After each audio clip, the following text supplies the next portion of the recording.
Good morning.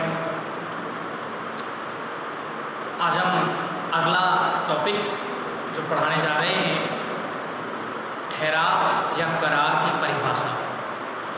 हमने अनुबंध के बारे में पढ़ा, अनुबंध के वैध लक्षणों के बारे में पढ़ा। हम पढ़ेंगे अब ठहराव अथवा करार की परिभाषा।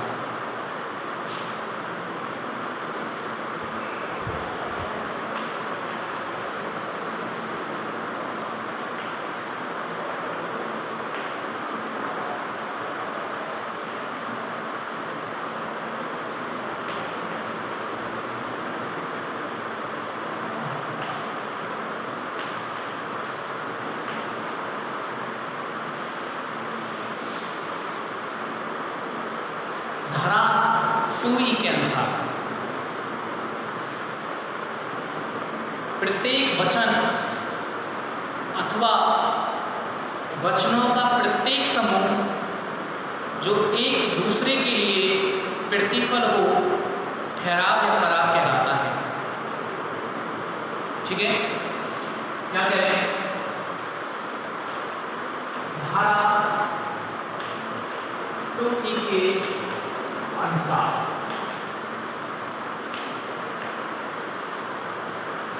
कैसी? धारा 2E के अनुसार प्रत्येक वचन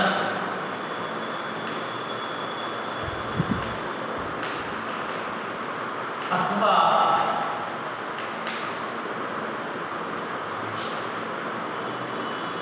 वचनों का प्रत्येक समूह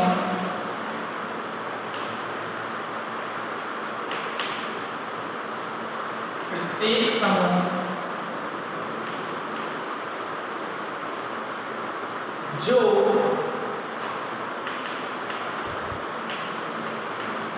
एक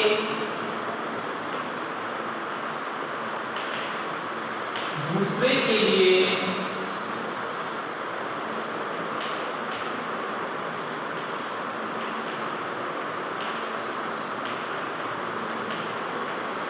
प्रतिफल हो, ठहराव अथवा करार कहलाते हैं। ठहराव अथवा करार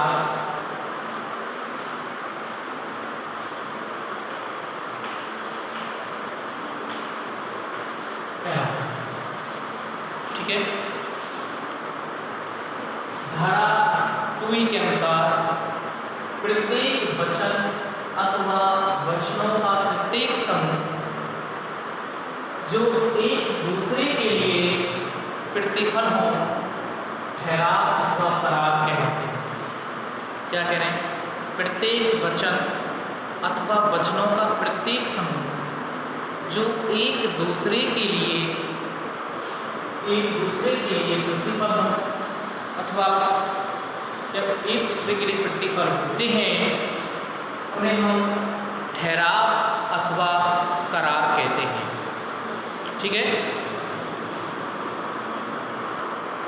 क्या कहा कि प्रत्येक वचन, जैसे इस परिभाषा के विश्लेषण से स्पष्ट होता है।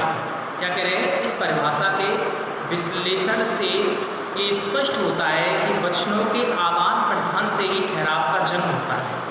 क्या कह रहे हैं? कि जो वचन हैं, वचनों के आदान प्रदान से ही ठहराव का जन्म होता है।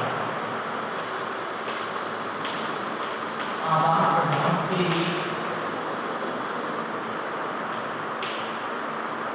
ठहराव का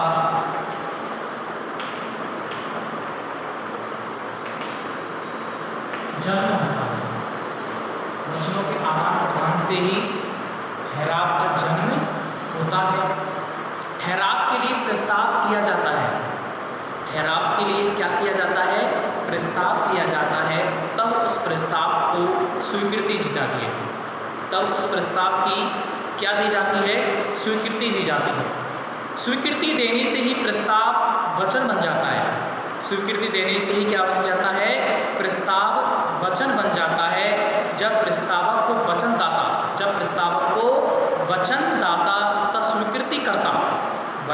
तथा स्वीकृतिकर्ता को वचन ग्रहीता कहा जाता है। जैसे मैंने बताया था आपके लिए, जो प्रस्ताव करता है उसे प्रस्तावकर्ता कहा जाता है।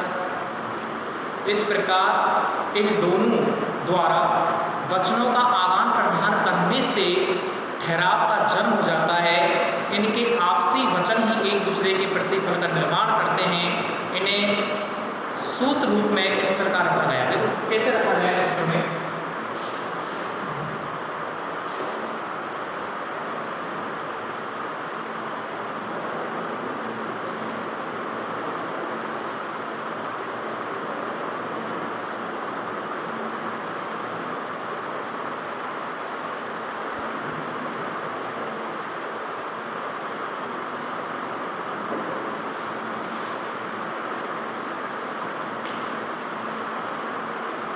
प्रस्ताव प्लस स्वीकृति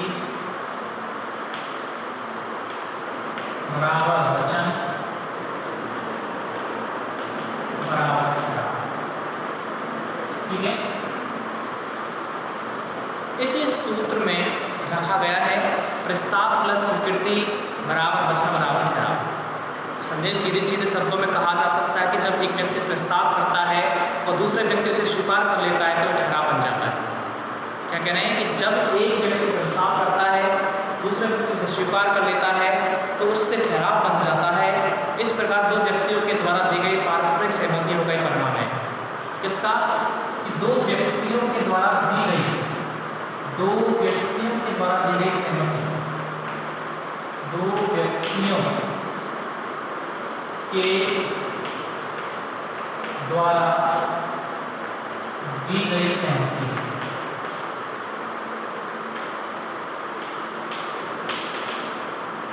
दो व्यक्तियों के द्वारा दी गई सहमति ही ठहराव अथवा करार कहलाता है। दोबारा से बता दें, धारा 2E के अनुसार प्रत्येक वचन अथवा वचनों का प्रत्येक समूह या वचन जो एक दूसरे के लिए प्रतिफल होते हैं ठहराव कहलाते हैं।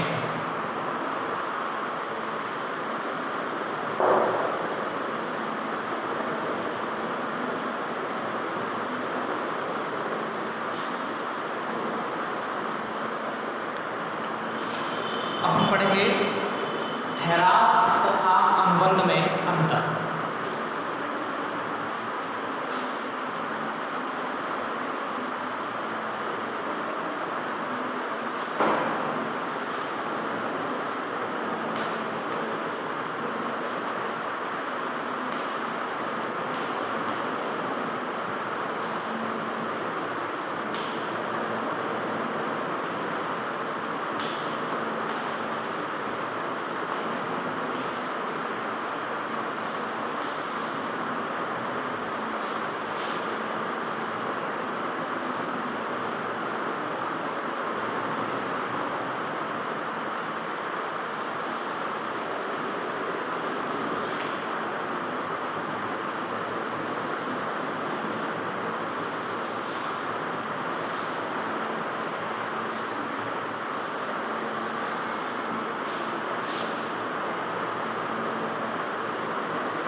आपके स्टूडेंट भी बैठे हैं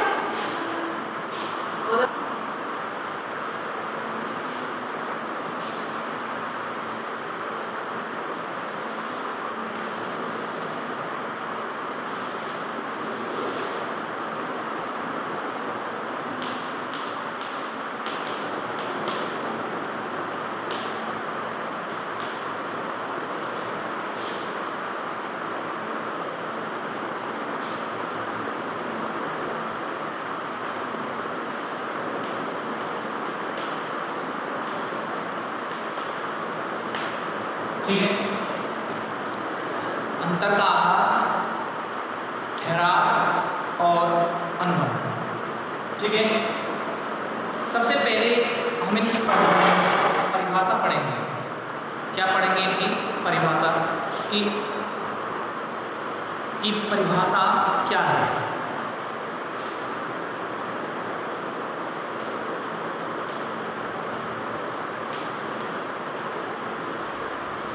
वचन तथा वचनों का प्रत्येक समूह जो एक दूसरे के लिए प्रतिफल है ठहराव कहलाता है। क्या कह रहा है?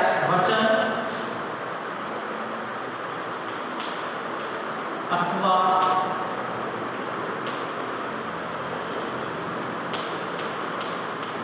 वचनों का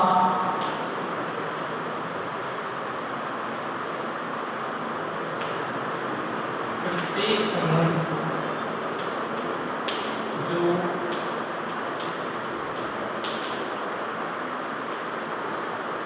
एक दूसरे के लिए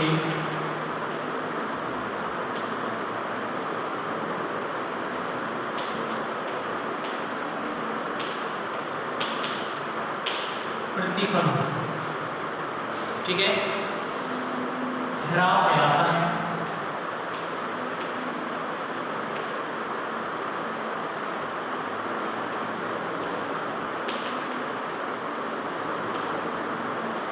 ठीक है, परिभाषा क्या थी कि वचन अथवा वचनों का प्रत्येक समूह जो एक दूसरे के लिए प्रतिफल हो ठहराव कहलाता है। एक दूसरे के लिए क्या हो? प्रतिफल। इसके बारे में काफ़ी चर्चा की है आपसे ठहराव के बारे में। अब अनुबंध की पढ़ेंगे। अनुबंध वह ठहराव है जो राजनियों द्वारा परिवर्तित करवाया जा सकता है। अनुबंध वह ठहराव है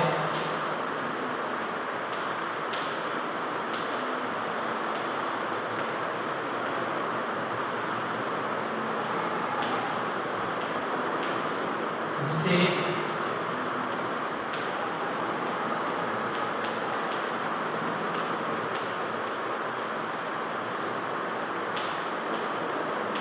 राजनियम द्वारा परिवर्तित करवाया जा सकता है।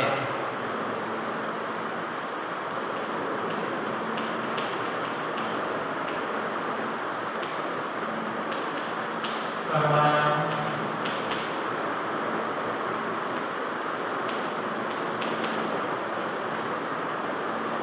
ठीक है, हमने दोनों की डेफिनेशन पढ़ी है। ठीक है, ये ठहराव की डेफिनेशन है, ये कॉन्ट्रैक्ट, एग्रीमेंट इन कॉन्ट्रैक्ट। ठीक है,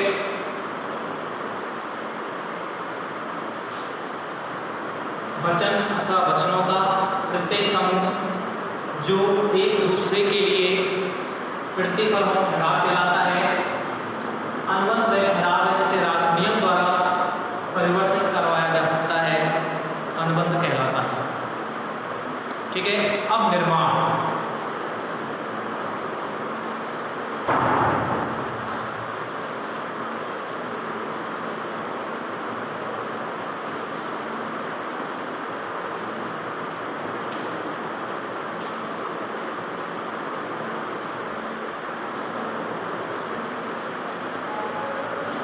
निर्माण, ठहराव का निर्माण प्रस्ताव को स्वीकृत करने से होता है। क्या करें? ठहराव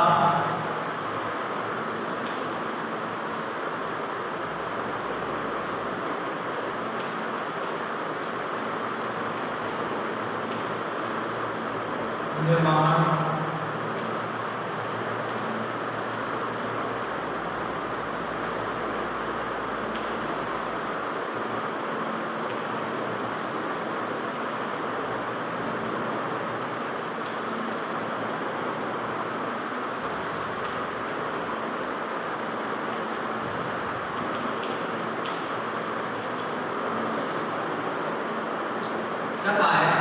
कि ठहराव का निर्माण प्रस्ताव को स्वीकृत करने से होता है। इससे प्रस्ताव का स्वीकृत होना ही स्वीकृत करने से ही हो जाता है। ठहराव का निर्माण किससे होता है? जब प्रस्ताव को स्वीकृति मिल जाती है तो ठहराव का निर्माण हो जाता है। ठीक है, अनुबंध। अनुबंध का निर्माण कब होता है? जब ठहराव में सभी वैध आवश्यक लक्षण विद्यमान हो। क्या करें? ठहराव में सभी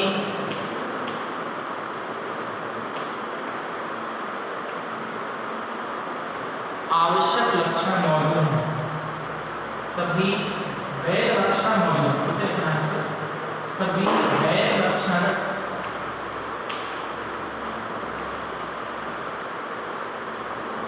मौजूद हैं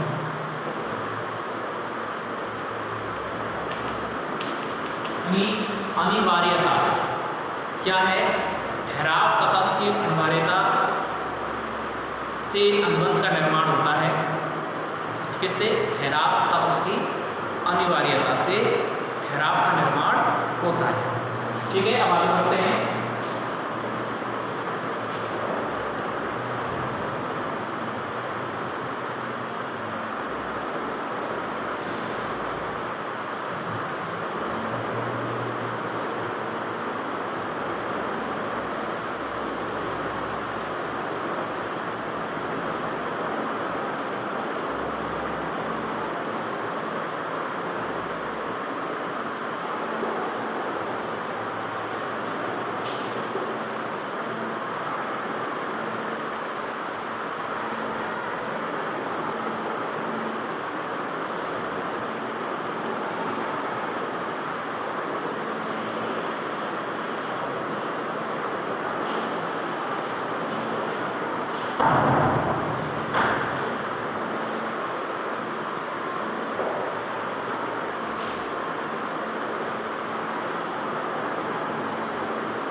वैधानिक अधिकार, अगला हमारा जो बिंदु है वो है वैधानिक अधिकार।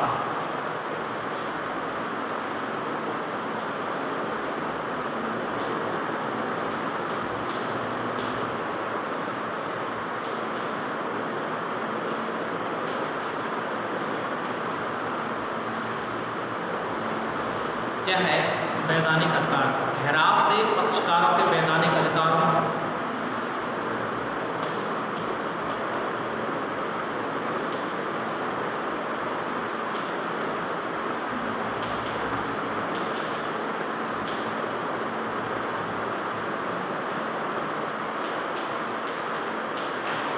ठहराव से वैधानिक अधिकारों ठहराव से वैधानिक अधिकारों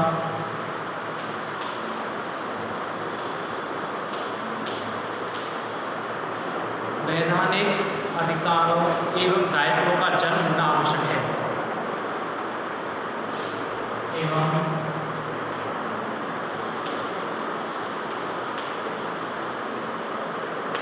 दायित्वों का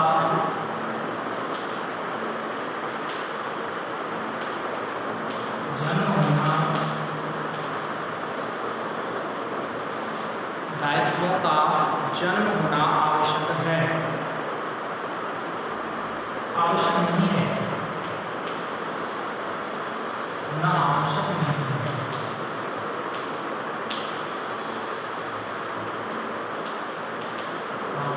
क्या कह रहा है कि ठहराव से वैधानिक अधिकारों एवं दायित्वों का जन्म होना आवश्यक नहीं है।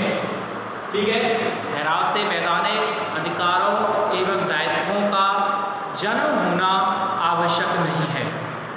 इसमें अनुबंध के निर्माण से पक्षकारों के बीच अनुबंध के निर्माण से अनुबंध के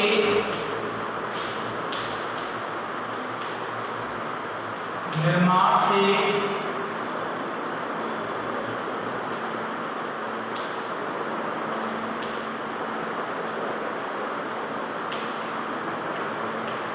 पक्षकारों के बीच वैधानिक अधिकार दायित्व का जन्म होना आवश्यक होता है।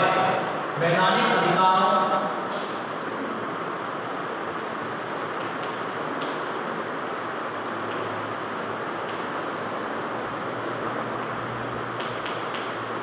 एवं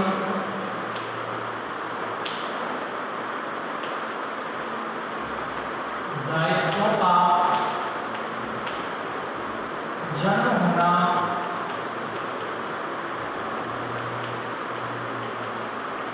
आवश्यक है।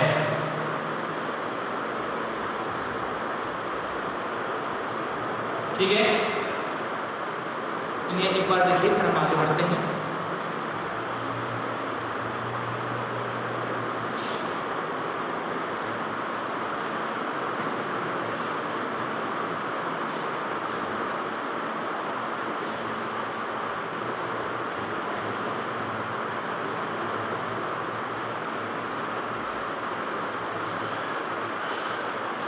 क्या कहा है कि ठहराव से वैधानिक अधिकारों एवं दायित्वों का जन्म होना आवश्यक नहीं है।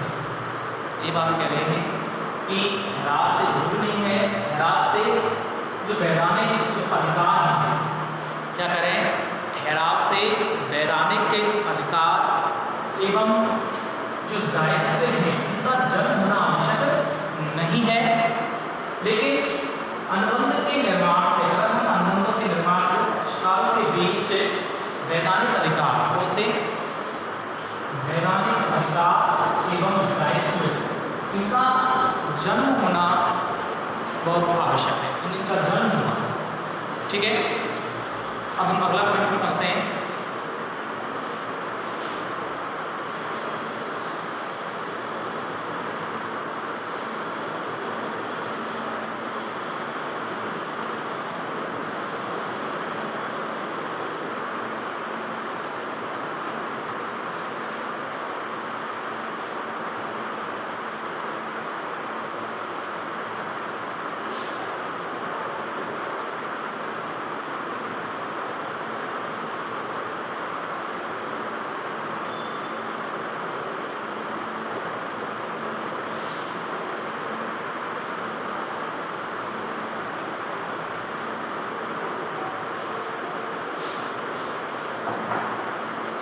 आवश्यकता,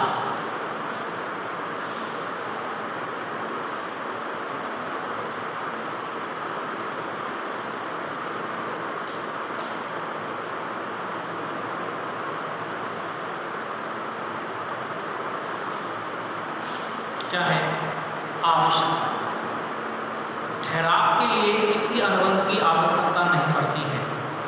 क्या कह रहे हैं, ठहराव के लिए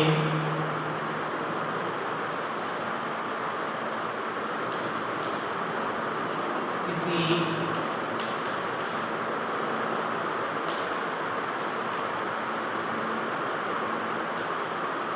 अनुबंध की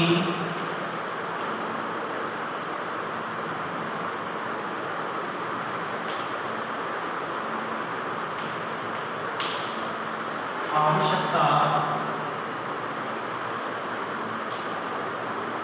नहीं पड़ती।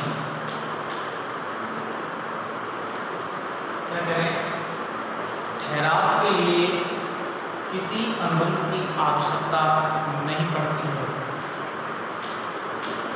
ठीक है, यानी अगर ठहराव आवश्यकता की बात कर रहे हैं, आप किसकी बात कर रहे हैं, आवश्यकता की हम बात कर रहे हैं, तो ठहराव के लिए किसी अनुबंध की आवश्यकता नहीं पड़ती है। ठहराव के लिए पता है केवल प्रस्ताव स्वीकृति की आवश्यकता पड़ती है, ठहराव के लिए अनुबंध की, लेकिन अनुबंध के लिए ठहराव की आवश्यकता होती है। क्या करें, अनुबंध के लिए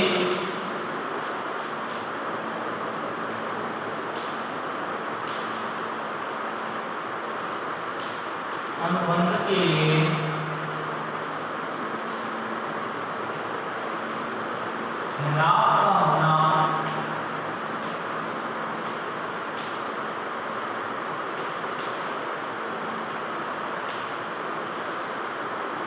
आवश्यक है।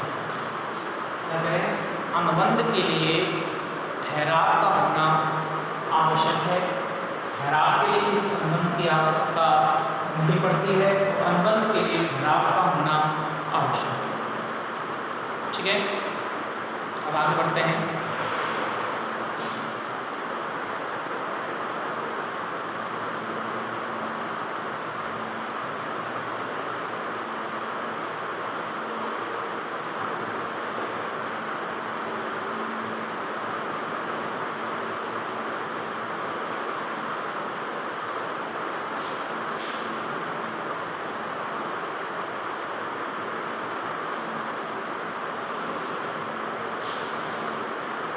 वैधानिक बाध्यता,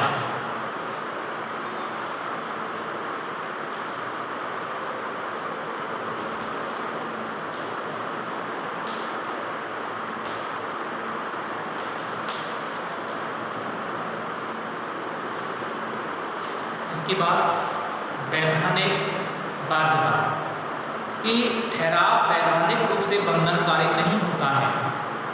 क्या कह रहे हैं? ठहराव वैधानिक रूप से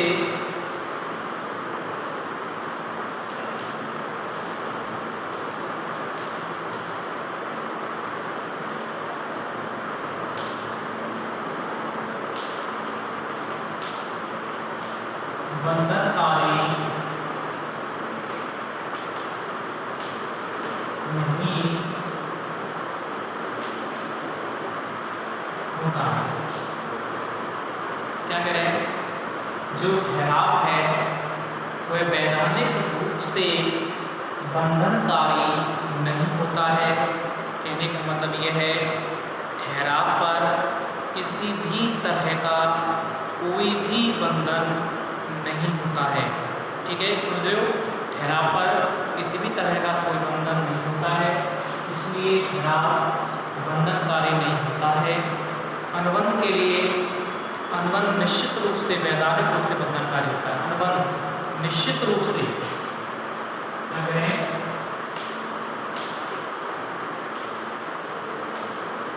अनुबंध निश्चित रूप से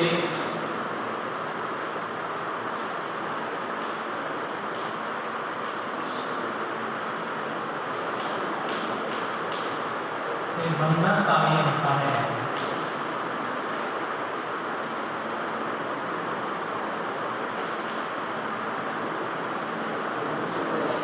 क्या कहा है कि अगर हम वैधानिक बाध्यता की अगर बात करें तो वैधानिक बाध्यता में ठहराव जो होगा वैधानिक रूप से क्या होगा? बंधनकारी होगा। ठीक है, और अनुबंध निश्चित रूप से बंधनकारी होता है। जो अनुबंध होता है वो निश्चित रूप से बंधन में बंधा होता है, तभी एक वैध अनुबंध का निर्माण होता है, क्योंकि वह नियम और कानून से बाहर कार्य नहीं कर सकता है। ठीक है, वो नियम एवं कानून से बाहर कार्य नहीं कर सकता है, वह बंधनों में बंधा हुआ है। ठीक है, ये वैधानिक बाध्यता हो गई। अगला है अवधारणा का छेद।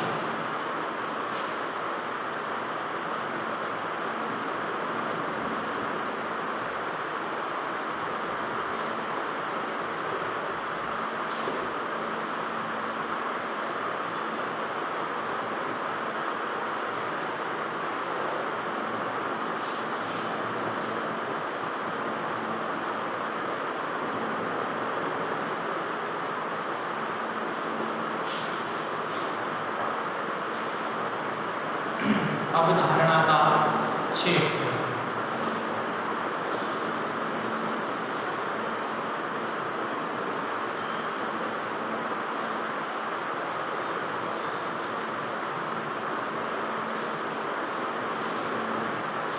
अवधारणा का छेद। ठहराव एक व्यापक अवधारणा है जिसमें अनुबंध भी सम्मिलित है। ठहराव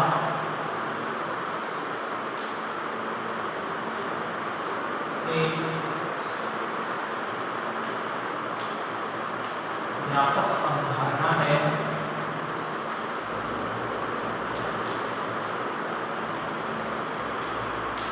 जिसमें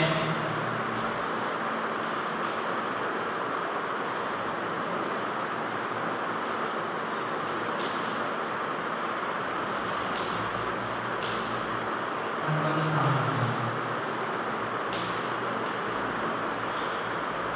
ठीक है, क्या कह रहे हैं?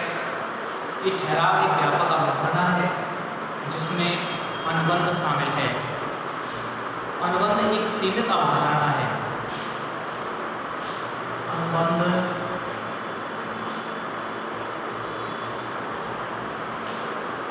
एक सीमित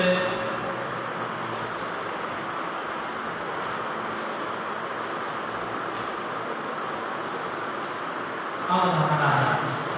अनुबंध क्या है? एक सीमित अवधारणा है जिसमें एक विशेष प्रकार के ठहराव भी सम्मिलित होते हैं, जिसमें एक विशेष प्रकार के जिसमें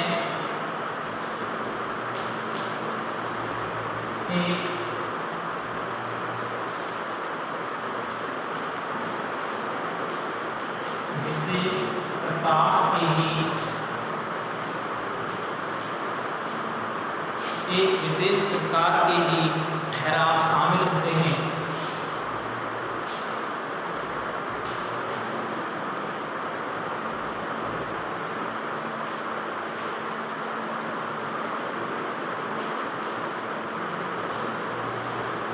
ठीक है, क्या कहा इसमें? अवधारणा के अगर क्षेत्र की बात करें तो ठहराव एक व्यापक अवधारणा है। ठहराव क्या है? एक व्यापक अवधारणा है जिसमें अनुबंध शामिल होता है। जिसमें क्या चीज है? अनुबंध शामिल है। ठीक है, अनुबंध एक सीमित अवधारणा है जिसमें एक विशेष प्रकार के ठहराव ही शामिल होते हैं। जिसमें एक विशेष प्रकार के ही ठहराव को शामिल किया जाता है। ठीक है, तो एक ठहराव अथवा अनुबंध में अंतर हुए जिनको पहले देखते हैं। एक बार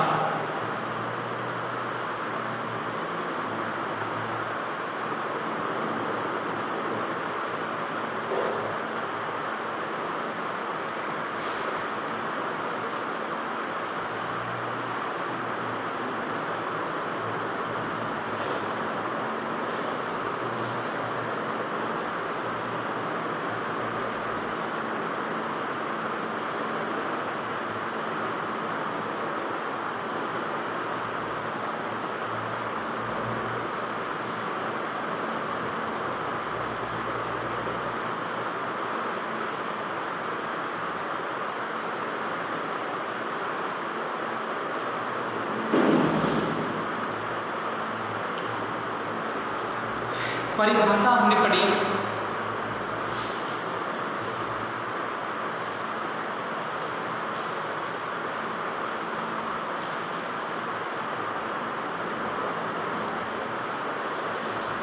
ठहराव और अनुबंध की अंतर के आधार में निर्माण, वैधानिक अधिकार,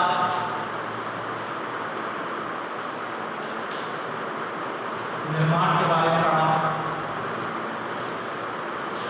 नंबर 3 वैधानिक अधिकार,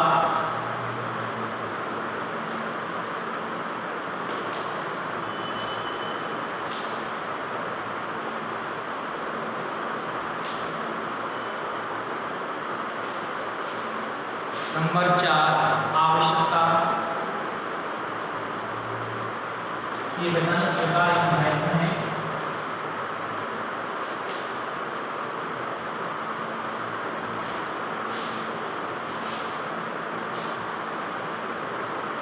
आवश्यकता,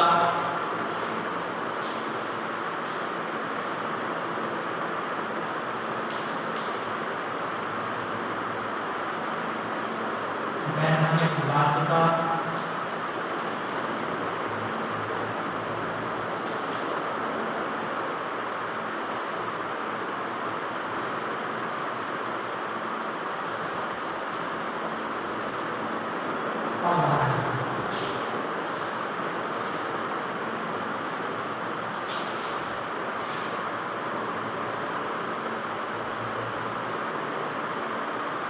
परिभाषा,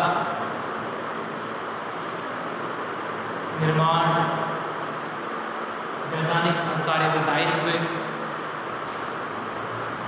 आवश्यकता, वैधानिक बाध्यता और